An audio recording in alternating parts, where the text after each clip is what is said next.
Welcome back to the show in a new segment that I have not named yet. In fact, if anything, this is my newsletter, but an audio version of it. I wrecked my back this weekend playing dodgeball with a bunch of kids. I set up my son's birthday party at this place where he trains baseball and stuff, but they opened it up and it's got this huge area with artificial turf and playing dodgeball and doing all kinds of stuff, kickball and wiffle ball. And my back was not ready for it. And I went 100%. And I regret nothing, but I'm just in a lot of pain today. So sitting up at a desk for hours or even an hour is just too much. So I'm going to give this a shot. We always wanted to do 3 episodes a week, but it's just a lot. We're full-time parents first and foremost, and then we have jobs outside of this. And so it's a lot, but I think it's valuable. Podcasting has always been my favorite way to consume content, period. Something about the theater of the mind as you are driving or doing chores or exercising, whatever it is that you might be doing whenever you're listening, and the way that your mind can create imagery has just always been so rich to me. And it's cathartic. I love it. I absolutely love it. And so if I'm going to do something extra, I'm going to do an extra podcast. So that's what we're going to be doing here. I don't know what I'm going to call it yet, but Paige has her amazing episodes on Friday, these growth-oriented episodes, Paige's perspective, that are forward-looking and looking at things that people struggle with from a partner's perspective, and not even just a partner's perspective. I think anyone can grow from those episodes. These may be a little more specific at times to people that struggle with addiction or are in recovery themselves. A lot of times it's going to be questions from men and their wives, but also sometimes we get the other side of that. I actually got an email this last week from a listener and someone that has purchased our course and has been working through it, doing a fantastic job, and their partner has been struggling with growth. Growth can be exhausting. It really can. If you've ever tried, if you're a listener, I'm guessing you have tried, and you make a lot of progress and you get to a point, it feels like you just hit a roadblock, that you just get burned out from the heaviness of growth and facing trauma and changing, and then the setbacks that come with it. And it can just be absolutely exhausting.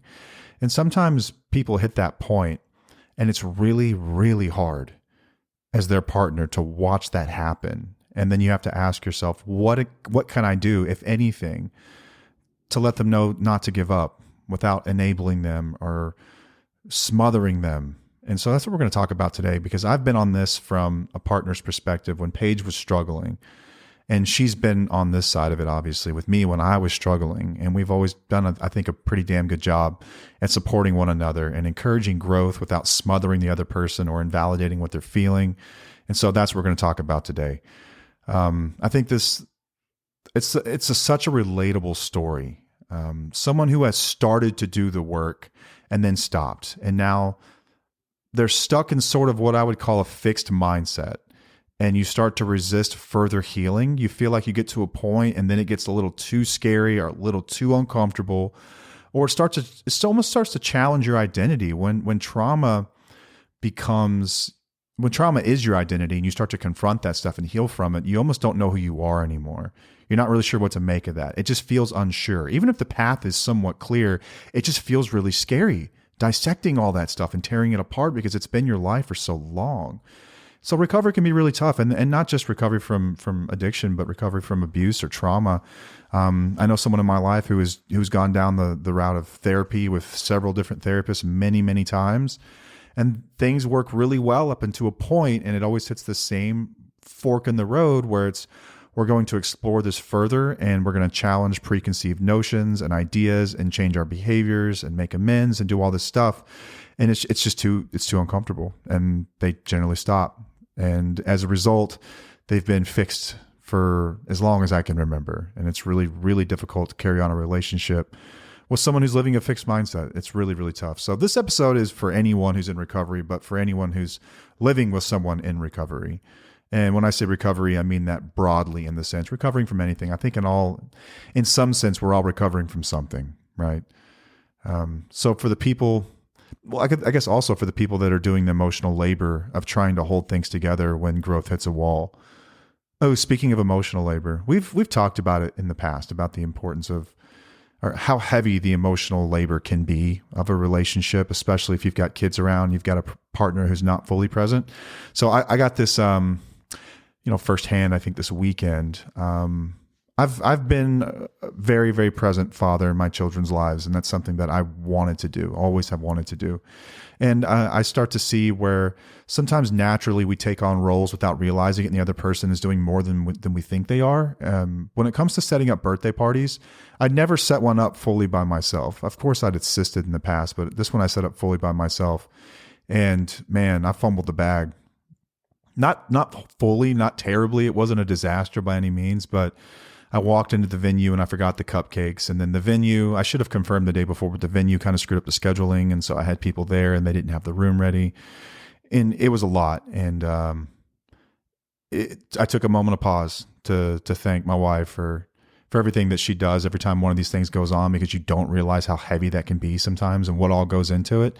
When someone's really good at planning, it makes it seem like it's nothing, right? We show up, we enjoy, then we leave. But what goes into that is there's so much. So if there's anything, just for a moment, thinking anything that's going on in your world today where you could thank someone for the work they're doing, it means a hell of a lot to them. I promise it does, especially if there's someone that doesn't normally get compliments. So I had an opportunity this week to thank Paige for everything that she does in this realm. But hey, you know what? I learned from my mistakes, and the next time that we do this, I'm going to be better at it. And it's one less thing that she'll have to worry about as well. So anyway, back to the topic here. I think sobriety, I've talked about this before. Sobriety's, I think, for a lot of people who have crossed the invisible line where you've got a disorder, substance use disorder. You've crossed this line where you might be able to grow to some degree with the substance in your life, but I would challenge you that you're not going to be able to become the best version of you with that substance in your life. And so we think of sobriety as the goal, but sobriety isn't the goal. It's not even the finish line. It's just the starting gate. Generally, that's the thing that we need to set aside first, the substance, so that we can do this important work. And what we do after that's what tells the real story of us. That's what recovery is really about. There's a major difference between someone who's just abstinent and someone who's in recovery. And I would also challenge, this will probably blow your mind, that there are people out there who are in recovery that still use substances to some degree. People who recovered from trauma or abuse or things like that, and they might be normal drinkers. So it's not as black and white as you think. But my story was the pretty typical one where I had to rid myself of these substances because they were an inhibitor to my growth. I couldn't grow as long as they were part of my life. But when some people start recovery work and then back away the moment it gets real, when it costs them their emotional safety, when it affects their intimacy, emotionally or physically, sexually, when it touches on their ego, that's a really tough one, or when it sort of affects the way that they view and perceive control. Their control of their own lives, perceived or real, or their control of other people, perceived or real. So this person's partner got sober. The listener sent this email in. Again, thank you for sending that and for being honest and vulnerable and trusting us to answer questions like this. It means the world. Like, we're not therapists or doctors. We're just people who have experience with this and thoughts on it. And so we appreciate all of this. But again, this isn't medical advice by any means. Just it's our take. But this person's partner got sober, initiated therapy, and started unpacking some trauma. But then there were some things in the message that said, there were some hints that something was going on. This person said, I don't want to always feel like a work in progress. And then, what if this is the best that I can get? And then I'm tired of doing the work. Man, those are all so relatable. And I think that if you've ever gone through a recovery journey of your own, you know what this feels like. I don't always want to feel like a work in progress. It gets so exhausting and like it just tiresome to always think about what you need to work on next and what you're working on currently. Like whatever happened to days when you were just blissfully ignorant, before all of this, where you could just kind of go through life and follow the latest trends and check up on the news and just kind of get lost in life. But now, once you've been awakened to the things that you need to work on, you will always feel like a work in progress to some degree. And it can be exhausting at times. It really can. Let's not lie about it. It can be. I think we've all felt this way. But then there's this other one that kind of, this bit of a red flag here is what if this is the best I can get? And again, it's relatable, but it's also a sign that this person could just be nearing burnout. What if this is the best I can get? Which means that they've probably done quite a bit of work up to this point and have hit a roadblock that they cannot see the other side of. Like, this is it. This is the finish line for me. I've tunneled as far as I can go, and now we've hit a rock I cannot drill through. And this is just it for me. I don't know what else I can do from here. What if this is the best that things can get? What if this is all I'm cut out for? What if this is all I'm capable of? This is all that was meant for me. It's a story we can tell ourselves. I know that it's false. It's a perception. And I want to validate someone that feels this way. It feels real. Don't get me wrong. I know what that feels like. In the moment, it feels real, but it's not true. These are things we tell ourselves when we don't understand how strong we actually are and what we can actually face and how much different we can actually be if we just keep going. And then the last one, I'm just tired of doing the work. Yeah, I get it. I think we all get that one. I'm just tired of it, man. Like, this is just exhausting. For people in 12-step communities, I hear this a lot. Like, I'm sick and tired of this crap. I'm tired of the vocabulary used. I'm sick of hearing the same stories. Like, I'm just burned out on it. Like, I'm tired of this crap. And that's okay. And I think that I've gone through periods in my own life where you just get exhausted by it, man. And I think that we can run the risk of this at times where, like, I wanted to get in recovery so I could live. Like, recovery gave me my life back. I didn't want to just be in recovery forever, you know? Like, I didn't want that to be the center of my world forever. I wanted to get my life back. I wanted to get sober so then I could learn how to live again. I didn't want to get sober so I could just be this constant work in progress that always had something going on, that always had more to unpack. Like, was I ever going to just be a normal person again? The answer is yes, but you will go through periods where you feel exhausted like this. In my experience anyway, it's been a game of attrition where if I was able to just keep going.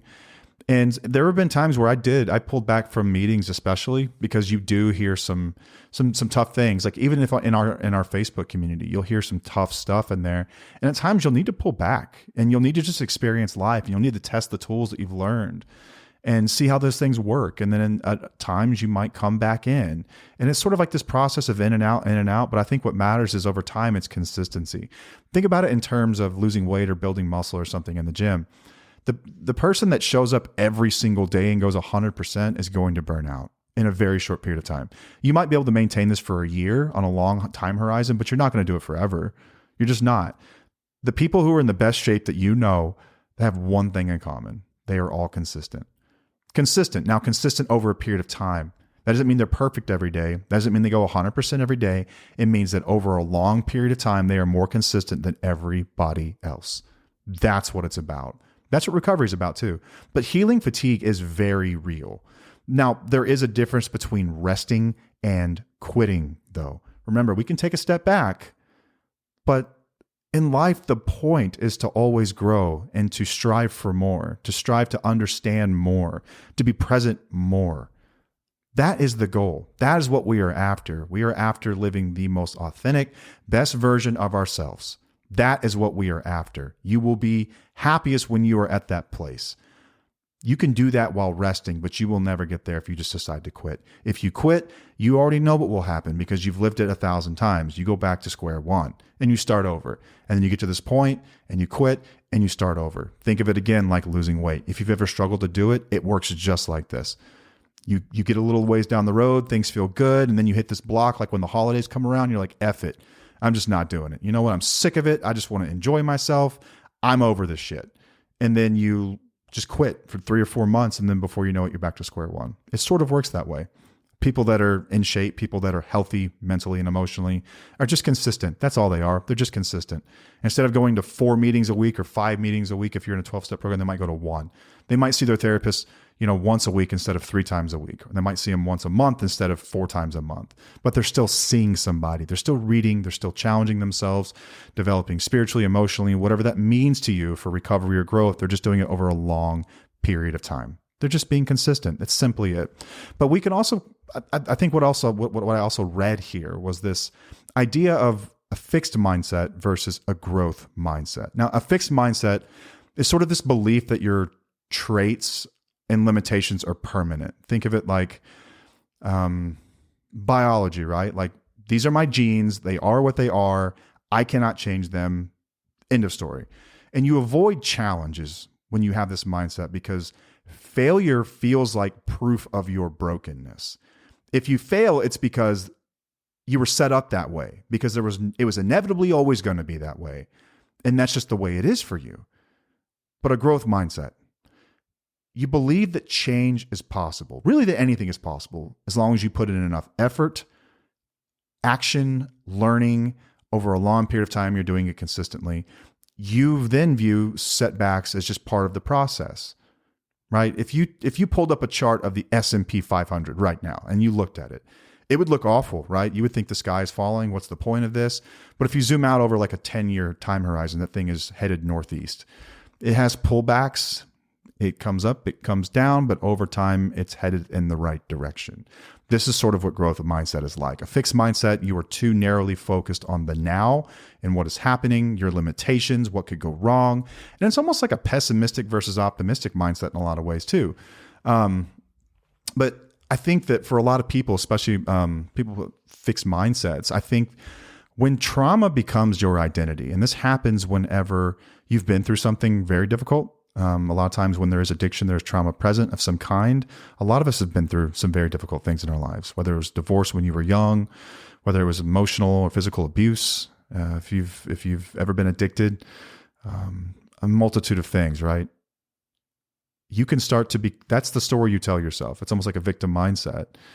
And so whenever you grow, it almost feels like you're betraying yourself in some way. Does that make sense? Like, when you challenge this identity that you've held for so long, growth starts to feel like betrayal. But the truth is, and I want you to know this, is that growth is the most authentic thing that you can do. Life is change. Change is inevitable. And over time, it's a natural evolution of things. We are going to change, and that's a good thing. That's okay.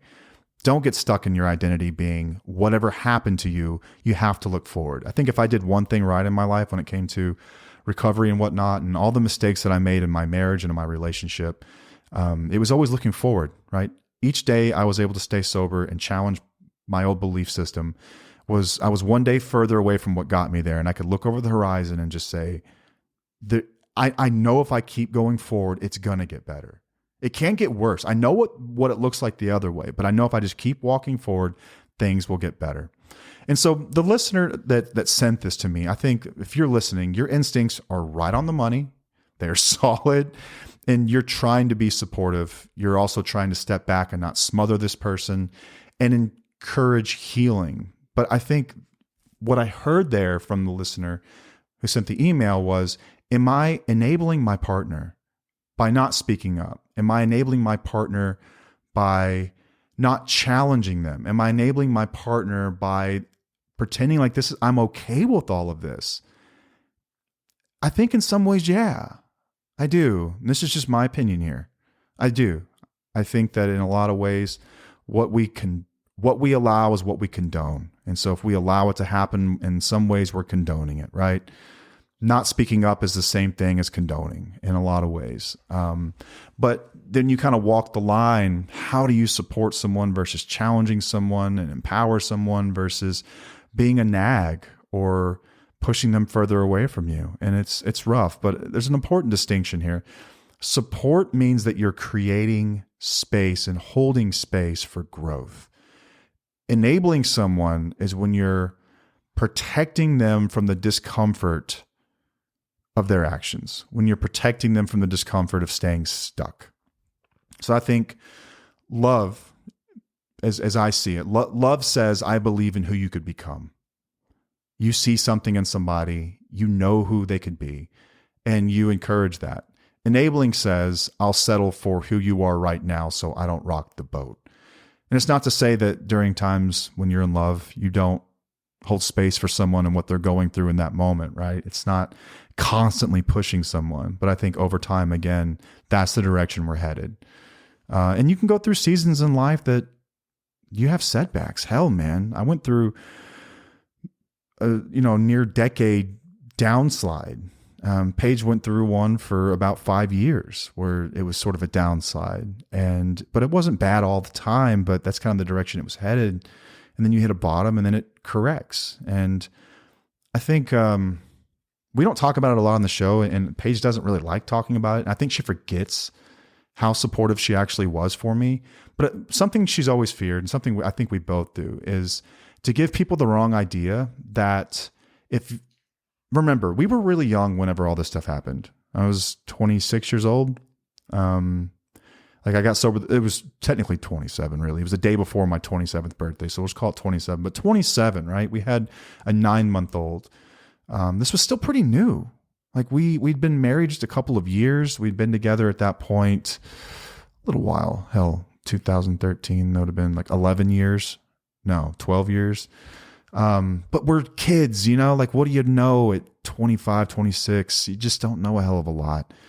A lot of things that we were going through were kind of acceptable in some circles, depending on who you ran around, just because it's acceptable to get effed up at that age, but if you're 40 or 50, this stuff is not. And so what we've never wanted to do is give people the wrong idea that if you're done or if you're in a situation that's dangerous, that the solution is you should just be more compassionate or something like that.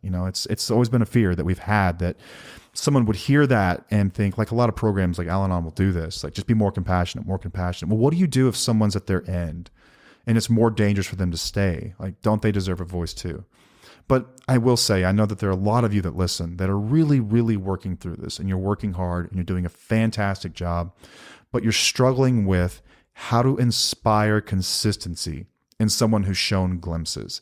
So I'm going to go through some things that Paige has done for me. And this is stuff that she would never talk about, but this is my episode, so I'm going to talk about it. Things that she may not even realize that she has done over time to inspire me without even maybe recognizing it or realizing it. I think number one is that she's always modeled it herself. She models consistency. And I, in turn, do this for her. Now, it wasn't always this way, but it's been our lives now for the last decade, where modeling consistency. To model consistency, you're not lecturing somebody. You're not nudging them. You just live it. You live it. Your daily actions say that growth is a lifestyle, not a punishment. You show them. Don't coach them. You show them. You inspire people when you make it look fun. I've told people this more times than I can count. Like, how do I get them interested in sobriety? How do I make them want this life?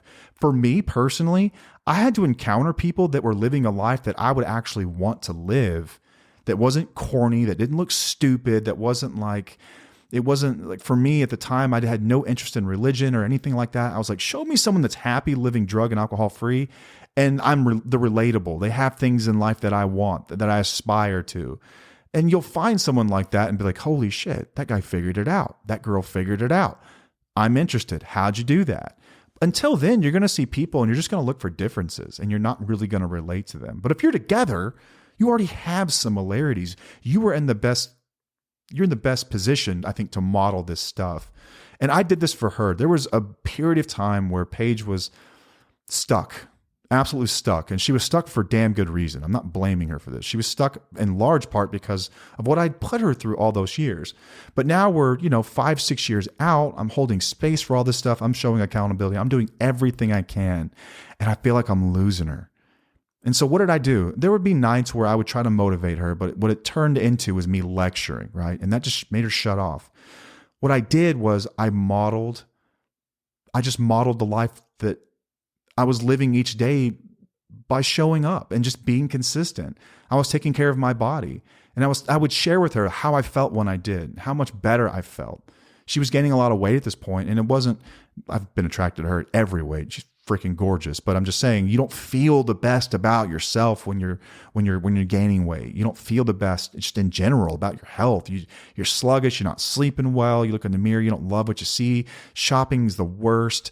And so as I was going through this and I was losing weight and getting in shape and stuff, I'm just sharing with her, like, I just feel better. Like, it's amazing. Like I wake up and I'm like, I look forward to the day. Like, I notice the sun rise, and like I revel in it for a moment before I start my day. I never did that stuff before. I feel more alive now. I would say stuff like that. And she would, In those moments, you kind of look at someone and you go, huh, kind of interesting. You may not in that moment be like, oh my God, show me how, but you plant these little seeds over time. And the best you can hope for is when they do get ready, they know where to turn. You can't make someone change. If there were magical words that would just make someone change, guys, I would have packaged them and sent them to everyone in mass a long time ago. We get this question all the time. How do I make them see what they've done? How do I make them acknowledge this stuff? How do I make them change? How do I make them walk the path that you walked? You can't make them. You could inspire them. You could show them the benefits of it. And then they have to put the pieces of the puzzle together and want that life. But I think as a partner, you can certainly model this within yourself. Okay. You're more likely to take people seriously when they're doing the stuff themselves. The next thing is celebrating effort, not just the outcome. Praising small steps and not just waiting for milestones to acknowledge movement. People repeat what gets recognized. There are more studies than I can count about why positive affirmations work as opposed to being negative and criticizing and punishing and consequences and all this stuff. Science has shown, studies have shown that positive reinforcement's more effective at changing behaviors for the good than consequences are. At some point, though, we have to have consequences. Don't get me wrong, but this is something Paige did for me, and she's always done for me, and she has always celebrated my little stupid wins. She has been my biggest cheerleader from the day I met her. When I got sober, it was hard for me to get through a day without breaking down. If I didn't break down and I shared it with her, she was genuinely, not fake, not phony or performative, genuinely happy for me. Happy. When I started to lose weight, even though she wasn't in that place where she thought that was like something she would ever want to do, even though she felt a bit threatened by it, she was proud of me. Like, look, she would comment as I walked by her, look at your back. Like, you look amazing. Like, your back looks different, your jaw, like little comments. Or if I responded differently when there's traffic, she would reach over and just grab my hand and smile and just say, I'm proud of you. Little things like that motivated me more than I could ever express and made me want to keep going. The little pieces of effort like that in recovery don't generally go noticed, but they're really, really hard. And this goes both ways. This is not zero sum. I'm not saying that your efforts as a partner shouldn't be acknowledged too. When you don't freak out on them and handle things differently and there's peace in the home that night because you learn how to let go, that should be rewarded as well. So both people should be rewarded for change. Why can't we just support one another, y'all? That's what I'm saying. And so if you're in a place in your relationship where you do have patience for this, where you're not completely done and you're actually wanting to support somebody, just support them. Set aside the whatever praise you feel like you deserve. Like, don't do this. Don't not do it to spite somebody. If you see something that's positive, say something that's positive. Progress thrives where perfection isn't required. So celebrating these small steps when you notice and recognize someone doing well. So if someone's got fatigue in their recovery and they're struggling, but you do notice something wonderful that they picked up from recovery, say something about it. They will take notice. Over time, they will put the pieces together and understand, oh, that's right, recovery is a good thing for me. I feel better. I get praised about it. It makes my partner happy. There's more peace in our home. I should think about doing that again. I should think about getting back on track, right? And I think that I've done the same thing for Paige. From the other side of this, when I notice that she is handling things different, it chokes me up. I'll break down. I'm trying to keep it together right now, just thinking about it. How proud I am of her. How effing proud I am of her for handling things different, because I know how tough that is. I know how tough it is to face life differently, to respond differently. It means everything when you acknowledge it. Everything. So celebrate the effort, not just the outcomes, okay? This isn't to say, don't take this isn't an all or nothing. This isn't to say if someone is perpetually relapsing, celebrate the 3 hours they were sober that week. Like, I'm not that guy. Maybe that guy's out there. That's not me. That's ridiculous, okay? I'm not that dude. But in your relationship, in your marriage, when you see good things, say something. That's all. Support one another, okay? The third thing is asking empowering questions instead of giving advice. I think that everyone is sort of like a miniature therapist within their own marriage. They don't even realize it. Like we're all kind of like these quasi psychologists without licenses running around because we know how to speak to our partner the same way you know how to speak to your kids to get results from them. Do you know what I mean? So if someone needs to get back in therapy and you said, you should get back in therapy, how about, what do you think helped you the last time that you were in it? Like, where do you think that you really felt the most benefit from therapy? Let them answer that question, and then they'll be telling you the story about why it's a good idea to get back into therapy without even realizing it. You see that? It's kind of a mind trick. It's not really manipulative, but it sort of is. I don't do this intentionally. It's not like premeditated. I think that if you're in an engaged conversation with someone, ask questions. What questions do is they activate ownership. I think it's a good way to put it. Questions activate ownership and accountability. Advice feels like judgment. It feels like critique. You're telling me what to do. My ego says, that's not okay. I get defensive. Now we're fighting. But if you ask someone questions, right, and let them hear their own resistance out loud. I do this at work all the time. All the time. People ask for a direct answer to something. And what I do is I generally ask them the question. I don't ask them the question because I'm annoyed and I want them. What I'm doing is my job as a leader in an organization is to empower people to one day leave my organization and start their own. That is the biggest, I think the biggest compliment someone could give you is if they grow and they move beyond you because you empowered and you help them do that, right? So if someone asks me a question, I ask them what they think. What do you think? What would you do in this situation? How would you handle it? And what they generally give me is advice better than I could ever give myself. That's what they generally do. Now, not always. Sometimes they need to be like, oh, hang on. Let's not go that far. But in general, questions activate ownership. If it were me, how would I handle it, right? So when it comes to someone who's stalled and you're not sure how to get them back into recovery or whatever else, you can ask them questions about the growth they did experience or about some of the things that were challenging and why that was challenging. And how do you think that you could handle that? If you had to face it, who would you talk to about it? Would you find someone else? Get them talking about it by asking them questions. Everyone's favorite topic is themselves.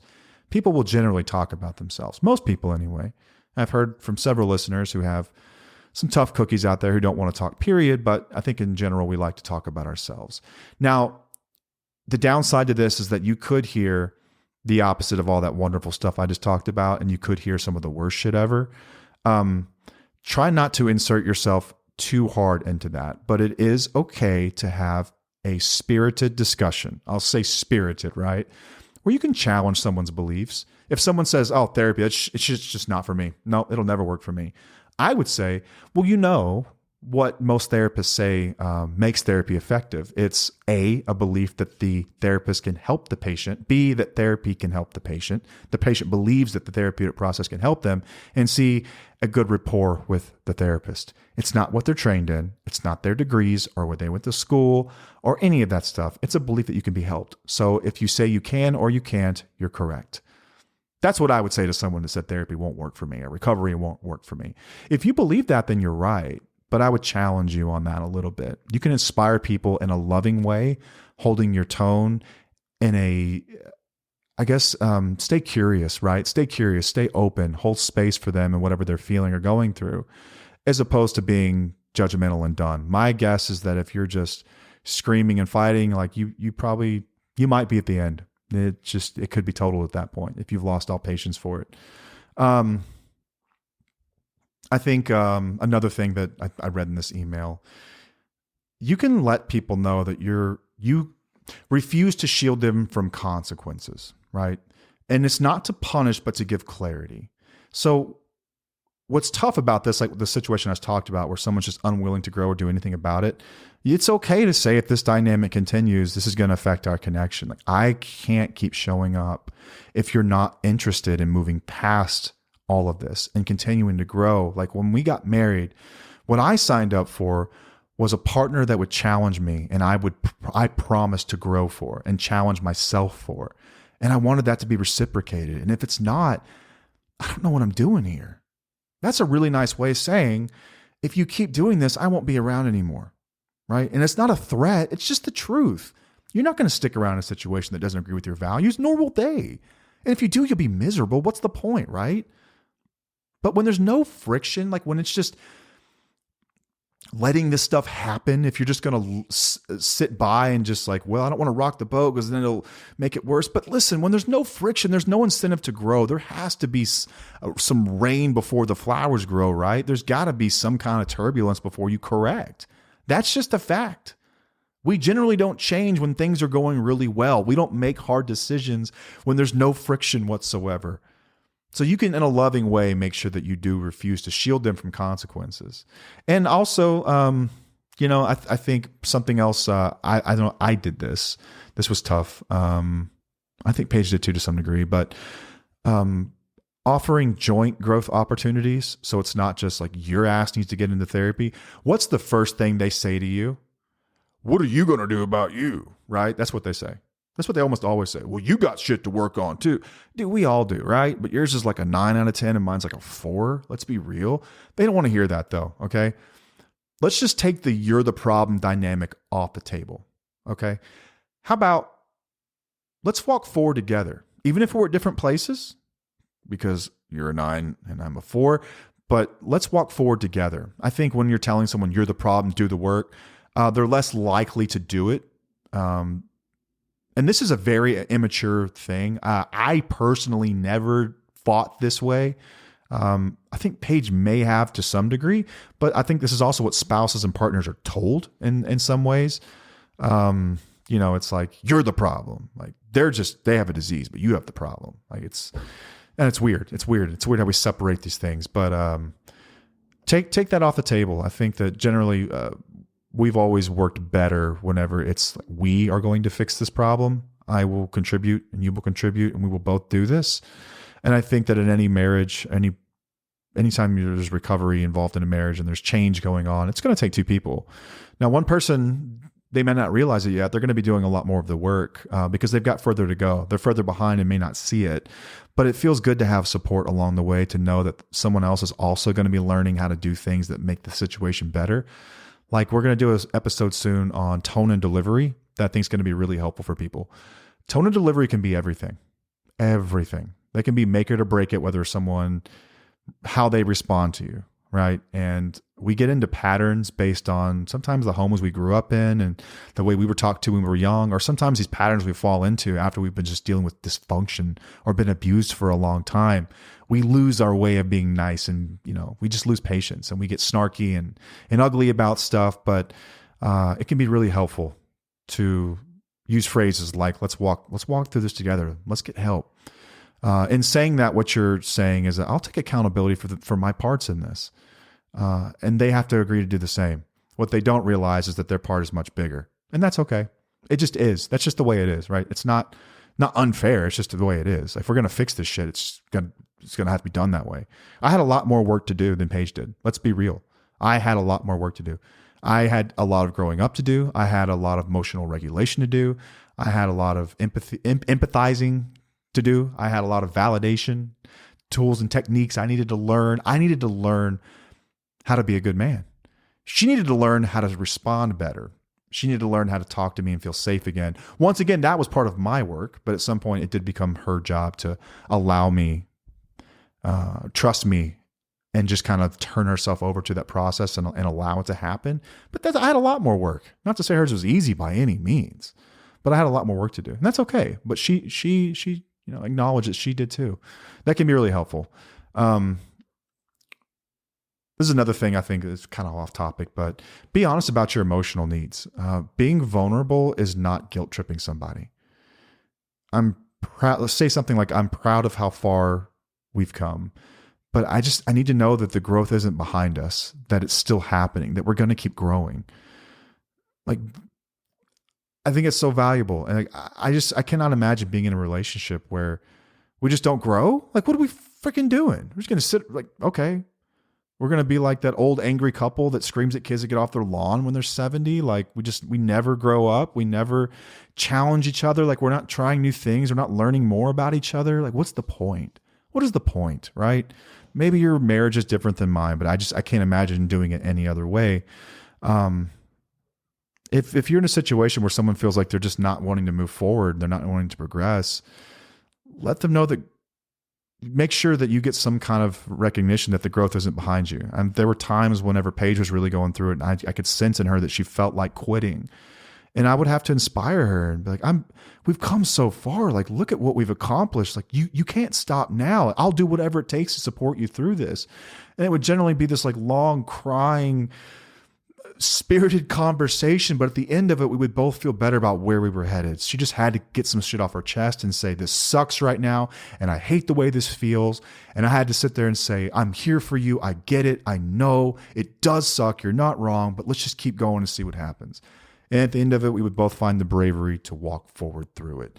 But it's okay to be honest about your emotional needs as you go through this. It really is. Just try to speak from a place of we, not me or you. That can be really helpful. We've both done that for each other. Now, if you are stuck in a fixed mindset, this is going to be quick and then I'll close it out. If you're someone who has got recovery fatigue, listen, it's okay. You're allowed to be tired. This is hard work, okay? You're allowed to feel overwhelmed. That is totally normal. It is normal to be in a marathon and be like, you know what? I need to walk the next couple of miles. You know what? I'm going to sit down and eat a protein bar for a minute. I'm just going to sit here and watch these fools run. It's not okay to say I'm not going to finish this race. It is okay to take a break. It's okay to be overwhelmed. I know you're feeling this way. You're allowed to be tired, but your healing is still your responsibility, and it won't happen on its own. You're going to have to go at it with some intention.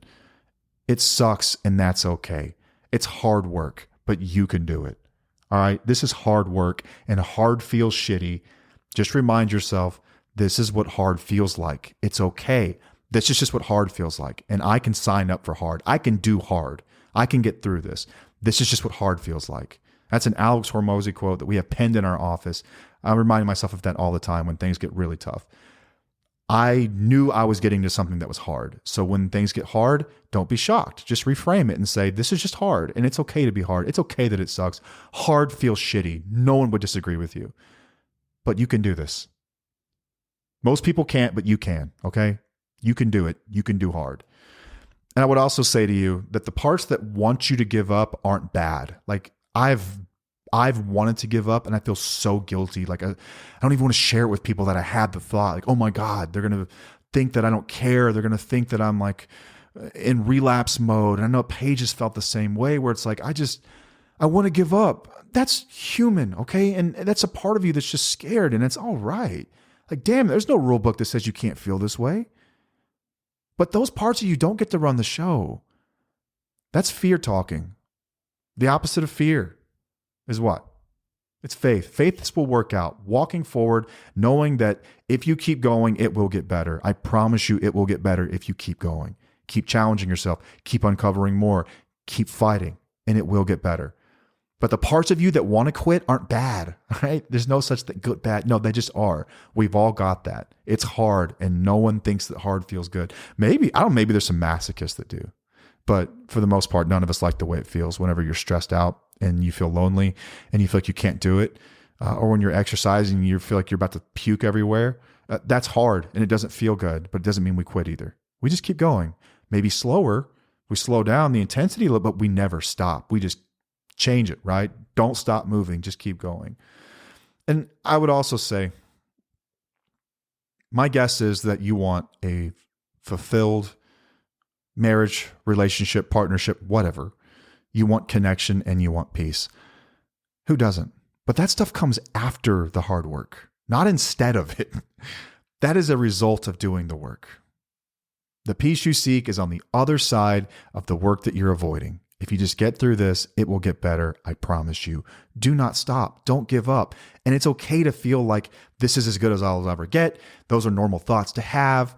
That's just the mediocre self within you trying to quit. All right. Don't listen to that voice. That's the addictive voice. Let that shit go. Move forward. Keep walking forward. I've had these thoughts. Everyone's had these thoughts. Your partner, whoever sent this to you, if someone did, had those thoughts. We all have these thoughts. Just don't stop. There's no reason to stop. You've never seen what can be on the other side of this. You know what happens when you stop because you've stopped before and you don't like it. And don't even lie to yourself like you do. It's not everyone else's problem. No, I like it. They don't. Bullshit. You don't either. You know that there's more for you out there. You know there's more within you. You just are scared. And that's okay. I was scared too.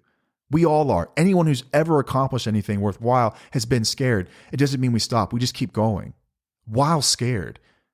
Even slowly, tiptoeing if you have to.